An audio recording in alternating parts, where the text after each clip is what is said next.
Welcome to a special episode of Chillin N Grillin with Jeff. Now, normally we're traveling around London and seeing your backyards and seeing how people enjoy their space and how they do some cooking. Recently, we've had some viewers who don't know me get a hold of me and say, hey Jeff, can we see your backyard? We've also had some viewers who know me pretty good and they said, Jeff, we're used to seeing you at the grill cooking. When do we get to see more of that? So this week I thought I'd invite you to my backyard and do some cooking for you.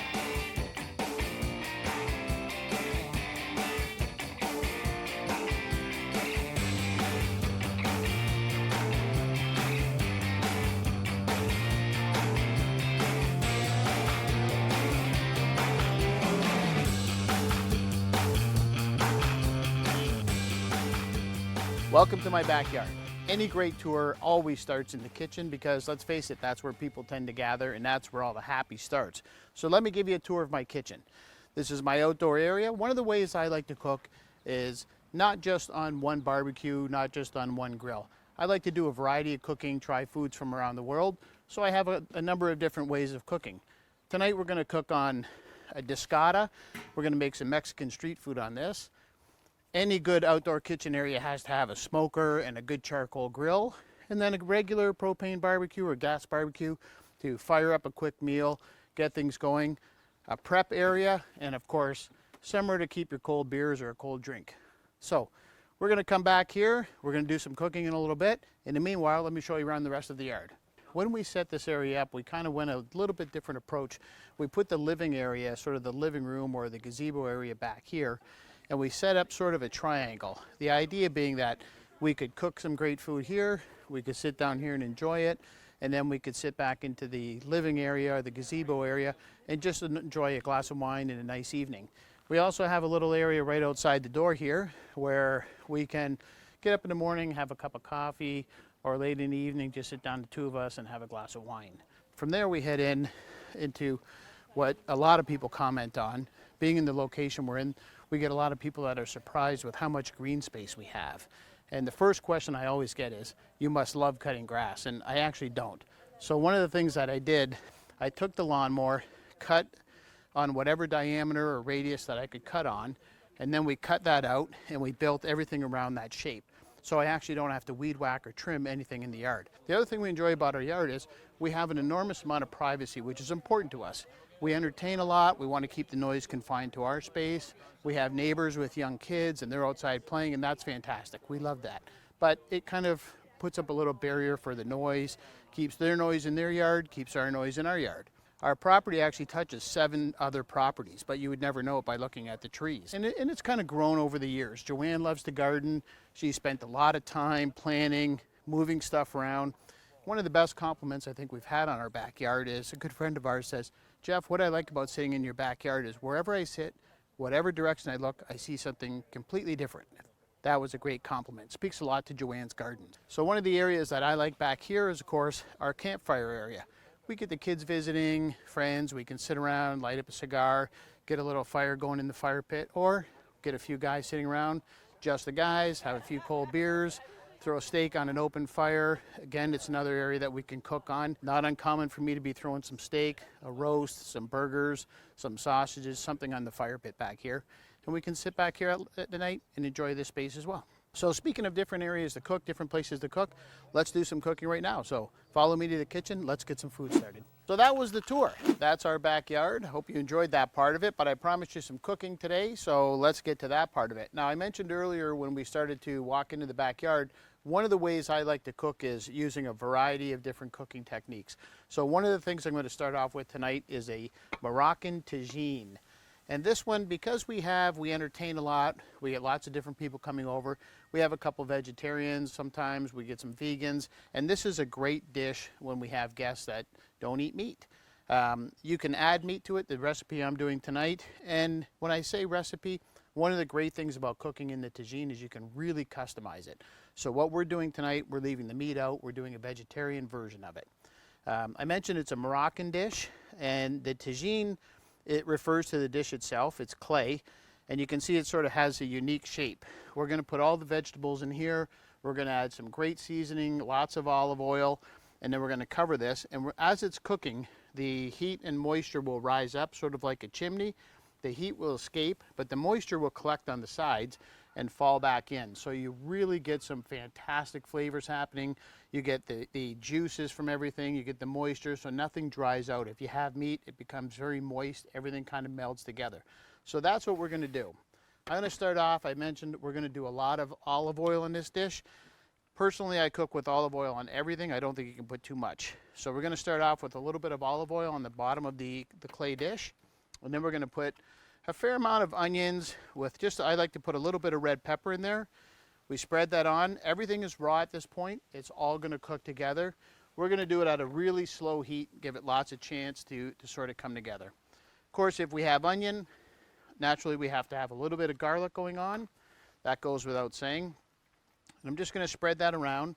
And this is the first time I'm gonna add a little bit of salt and pepper. I'm gonna start seasoning that up a little bit. From here, I'm gonna put a layer of tomatoes. Now, the traditional way, I could take some tomatoes, chop them up, add some flavoring, but nowadays you can cheat, you can get a can at the grocery store. I like to get the ones that already have a little bit of garlic and some smoky flavor, already chopped up and ready to go. I put that on top. So we sort of have three things going on right now: the garlic, the onion, and the tomatoes, lots of smoky flavor. If we were doing a meat version of this, you could use rabbit, you could use lamb, you could use chicken, and you would cook that first and take the meat out, add these ingredients, and this is where we would put our meat in there. So since we're leaving that out, we're gonna jump in. I had just finished chopping up some sweet potatoes, and you can do a lot here. Because I'm not putting the meat, before I add these, I'm gonna put a layer of chickpeas, and this is gonna be the protein that I have in this particular dish. Now I'm going to start adding the different vegetables I have, and I like to go with just some basic root vegetables. I have some potatoes that I'm going to pile up in the middle, and we're going to kind of follow the shape of the tagine itself as we're filling this. So I'm going to start with some potatoes, just regular potatoes. I love sweet potatoes. They're always a hit on this particular dish, and I'm going to line those up. Again, staying away from the side, just sort of following the natural shape of the tagine itself. So once I've got a little bit of this built up, of course I'm going to add more olive oil, and this is where I'm going to start adding my seasoning. Seasonings on this dish, you can kind of do just about anything. I do my own up. In here I have some cinnamon, some regular chili powder, some saffron, and some salt and pepper. And we mix that up, and I put a fair amount in here. We want those flavors to really start to come through. We get it mixed up with a little bit of everything. The saffron, the chili powder brings a little bit of heat to it. The saffron kind of gives it a little bit of that Moroccan sort of feel to it. So from here, I'm going to now layer up some carrots. Again, kind of following along with what we've done so far, building it up. And then maybe a couple more of these last few potatoes on top. One more hit of olive oil across the whole thing. You don't want to add any liquid.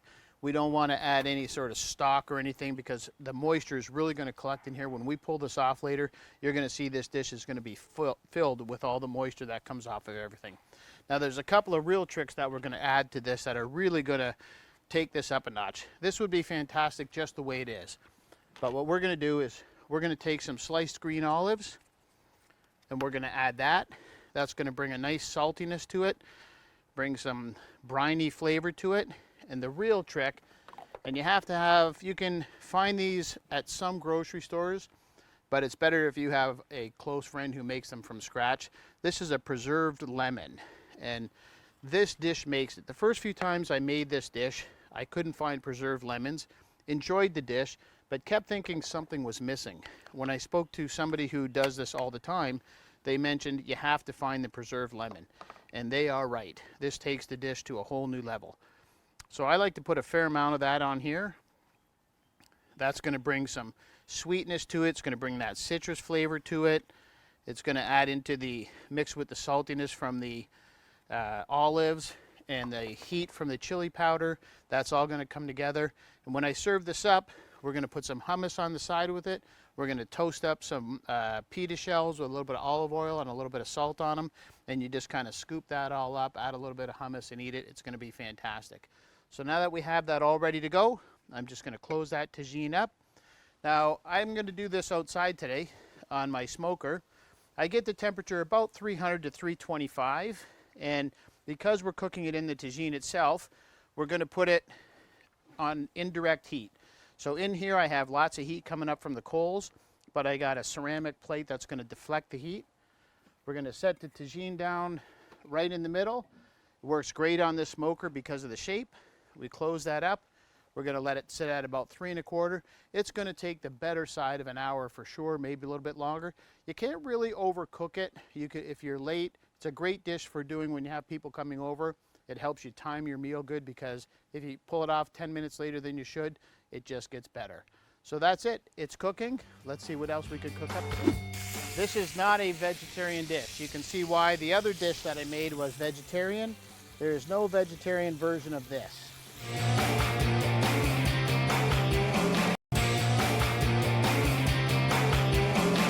Now that the tagine is on the egg, we're going to give it about an hour, and we're going to start our next dish. As I mentioned, I like to use a variety of different cooking techniques and different styles, and so we're going to go from a Moroccan tagine to a Mexican discada. Now, a discada refers to both the actual dish that we're cooking, or pan that we're cooking in, as well as the actual food that we're preparing in it. This started on a farm. The reason it's called the discada is that it was made originally with a disc off of a plow. They would put it over an open fire and use it somewhat like a wok. So this is just a more sophisticated version of that disc. So the pan itself is called the discada. Now the dish itself is, the food that we're going to prepare is actually called discada, and it's a Mexican street food. And it's a combination of meats and vegetables. So I've already got some bacon cooking, and the great thing about the design on this dish is it allows us to get stuff started. We pull it off to the side, and that bacon's going to continue to stay warm and cook while all the juice from the bacon falls in. So next I'm going to put right into that nice bacon fat is some fresh ground beef, and we're going to cook that in the bacon fat itself. We're going to get that started next. We're going to move that around. The bacon's going to stay hot, going to continue to cook up top. This is not a vegetarian dish. You can see why the other dish that I made was vegetarian. There is no vegetarian version of this. A lot of the discada dishes call for 4, 5, 6 different types of meat all mixed together. I think if you looked up 20 different recipes, you'll find 20 completely different methods of cooking. It's all about what you like. So I've cut down a little bit on all the types of meat. I like to go with just kind of 4. I've got the bacon started. I'm going to cook up the ground beef, get that started next. Then I'm going to put some pork in there, and we're going to add some chorizo sausage. And that's going to give it just some great flavors, a lot of spice. It's going to pull everything together. We're going to put some peppers in there. And we're going to keep using all the juices. So we're using the bacon fat to cook. Now we're adding all the flavor of the beef to that. And it's going to cook, continue to cook. So I don't have to get it prepared or cooked all the way through. It's going to be, you're going to see some red beef. But once I know I've got it going pretty good, I'm going to push it off to the side as well. You can see the juices kind of flowing back down in. And that's what we want. The meat will continue to cook in the actual discada pan, but all the flavor will stay in there. So next I'm going to put in some ground pork, and I'm going to add the chorizo at the same time, and we're going to get that cooked up and mixed up together. Now if you can't find the ground chorizo, or you don't make it yourself, or your butcher can't do that, if you find fresh made chorizo sausage at a market somewhere, you can just cut open the sausage casing and get the ground meat out itself, or you can actually chop the chorizo up. Either way. Interestingly, a lot of the actual authentic discada recipes call for chopped hot dogs added in at the end. So they'll do all this great meat, some really fresh beef, they'll put in the chorizo sausage homemade, then they'll chop up just cheap store-bought hot dogs, throw it in on the end. Seems to be probably one of the more common things between all the different discada recipes. So we're going to get this all cooking together here. We'll give that a couple minutes. We're going to brown it, get some meat caramelizing at the same time. The pork we want to get cooked a little more thoroughly. We weren't so worried about it. The beef, it's going to cook on the top. But this, we want to make sure we get it cooked all the way through. All right, while the Discada is cooking, we're going to give that meat a few minutes to sort of caramelize and sit in the heat together. And we're going to start our next dish. We did the Moroccan Tagine. We're doing a little bit of Mexican Discada. We thought we'd bring something closer to home, and I've got some great wild boar ground up from a local farmer who raises all organic hogs, different types. Now, I'm going to make these into sliders, but one of the things with the wild boars, it tends to be a very lean meat. It's not as fatty as pork that we're used to. So I'm actually going to add a little bit of the same fresh ground pork that I added to the Discada. We're going to throw that in there. The rest of it, I'm just going to throw in the Discada itself, and we'll let that cook up. So I'm going to mix the fattier ground beef with the actual wild boar. And we don't want to overwork it. Whenever you're doing the homemade burgers of any type, you want to just get stuff mixed together. We don't want to actually overwork it. It gets kind of sticky. Just going to add a little bit of panko breadcrumbs to that. And we're going to add some what I call homemade salt. This is my specialty. This salt that I have here comes from a Himalayan pink salt block that I've cooked on for years. I've smoked on it, cooked different seafood, different steaks on it. But after a couple years of using it, it gets full of flavor, but it's not easy to cook on anymore. So instead of discarding it, I crushed it all up, added some other flavored salts to it, and now I use that when I'm cooking. So add some great flavor to some smoky, salty flavor to whatever I'm doing. So again, got the sliders going, mixed up the wild boar with a little bit of local fattier regular pork, some panko, some salt. Going to keep it simple, not a lot else going on in here. And sliders, smaller, not a great big burger. So just going to take a small portion and just form it into a smaller, much smaller than a regular burger. And you can see some of the fat that we've added to the leaner wild boar. We want that, otherwise they shrivel up and we lose a lot of that flavor. So we're just going to make some mini sliders, just about this big, nothing too fat, very simple. A few breadcrumbs to pull it all together, 2 different kinds of pork, and some panko grit, some smoky salt that we did up ourselves. And that's it. So I'm going to prepare a few of these. We're going to get everything cooking, and then we'll start putting everything together. We're going to start to push everything back in. We're going to get the bacon, the ground beef. We got some great caramelized colors going in there.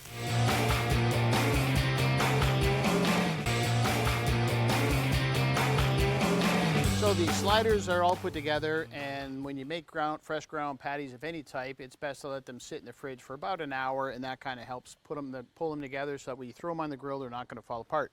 So we've got those squared away in the fridge. Our Discada is still cooking. You can see all our ground pork and our chorizo is cooked up. So I'm going to pull that out to the side next. We're going to let that continue to stay warm and cook at the same time. One of the things that we also like to do on the Discada is do a breakfast Discada. So we'll cook bacon, pull it to the side, and then do some home fries, pull them up to the side, and then do a nice batch of scrambled eggs with some cheese, get all that going, maybe some breakfast burritos. So now what I've done is I've chopped up some onion. We're going to get that started.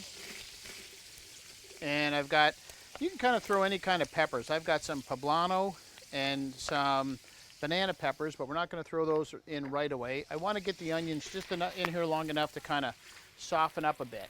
I don't want fried onions, but I do want them to soften up. So we're just going to give them about a minute, let them get a little clearer. While that's happening, I'm not going to over salt this dish because I don't want it to, the chorizo is going to have a lot of salt in it. Some of the meats or some of the things we're throwing in, but I am going to put in some adobo spice. And the adobo spice is kind of a combination of garlic, onion, some cayenne, some herbs, that sort of thing. It doesn't have actual salt in it in this one, but we're going to add some of that, and that's going to kind of give it a nice flavor without adding a lot of salt taste to it. The salt's going to be present in a lot of the stuff we're already cooking in here. So once we've got our onions kind of softened, we give them a little bit of a head start. I'm going to throw in my chopped up poblanos, chopped up banana pepper, and everybody thinks right away if it's a Mexican dish, what about jalapeno peppers? We are going to put jalapeno peppers in. We're just not going to do that right now. We're going to sort of wait towards the end, and then I put them in whole. I don't cut them, I don't seed them, I don't do anything, and we let it all kind of bubble together with the jalapenos in there. You get that flavor without a ton of heat. Kind of works out well. So now that our vegetables, our peppers, poblanos, our banana peppers and onions are all had a few minutes to cook, and you'll notice they're cooking and all that great flavor, we're going to start to push everything back in. We're going to get the bacon, the ground beef. We got some great caramelized colors going in there. Put all our pork and our chorizo back in. I'm going to start mixing all these great flavors together. And we're not going to quite be done. We're going to let that all come together, but we want to get some tomato flavor in there. So once again, I just use some canned tomatoes that you can buy with some smoke flavor in them. We're going to get that tomato in there. Now to finish this off, as we just leave it sit, I mentioned, we're just going to line up some whole jalapeno peppers right in there. We're going to just let them cook right into that. I'm going to take a fresh lime and we're going to hit it with some lime juice, and then we're just going to let that sit. And while that's finishing off, we're going to get our sliders started on the grill. And before we throw those on, I'm going to take a little bit of my dry rub, and in here I've got a little bit of garlic powder, onion powder, some ground pepper, and some coffee, some fresh ground coffee. And that's just going to add a little flavor to it before I toss it on the grill. So let's get these cooking. They're not going to take long. We're going to put them right over the flame. We're not going to play with them too much. We're just going to get them cooking. Try to just flip them once if we can. They won't take long, a couple of minutes aside. And while they're cooking, we're going to get the slider rolls ready. On there, I'm going to put a little bit of some great Swiss cheese and some chipotle mayo that I made a little bit earlier today. So we've got all these cooking. Let's get that all ready to go.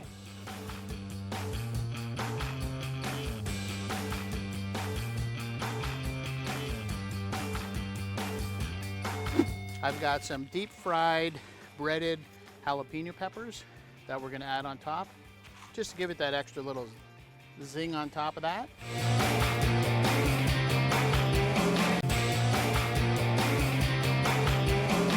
All right, we pulled the tagine off the smoker.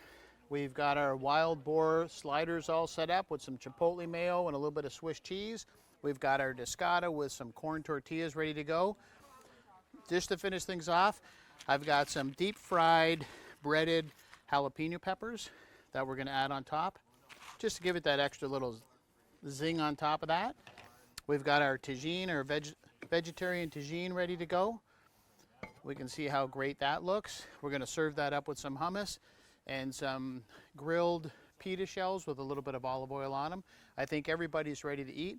Listen, I appreciate everybody getting a hold of me and asking me what my backyard looked like and asking me to do some cooking, so I thought I would share my space with you. I hope you enjoyed it. I look forward to seeing you again. Thanks.